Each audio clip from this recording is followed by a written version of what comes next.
Just 5 மினிட்ஸில் வாசனையான முட்டை பொரியல் தான் இன்றைக்கி சைட் டிஷ். இதுக்கு ஆனியனை நல்லா வதக்கிக்கணும். ஆனியனில் விட்டமின் சி, பொட்டாசியம், நார் சத்துலாம் இருக்குது. வேக வச்ச முட்டையை 2ஆக கட் பண்ணிக்கலாம். அப்போ தான் மசாலா முட்டைக்குள்ளே நல்லா இறங்கும். டேஸ்ட்டும் ரொம்ப அருமையாக இருக்கும்.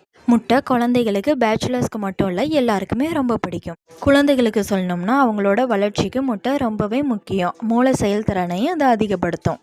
அண்டு பேச்சுலர்ஸ்க்கு ஈஸியான சத்தான உணவு. அப்புறம் மிளகாப்பொடி, மஞ்சள், உப்பு, சோம்பு எல்லா மசாலாவும் சேர்த்து முட்டையை நல்லா பரட்டிக்கணும். இது தனி டேஸ்ட்டை கொடுக்கும். எனக்கு ரொம்ப பிடிச்ச டிஷ்ஷில் இந்த வேக வச்ச முட்டை பொரியலும் ஒன்று.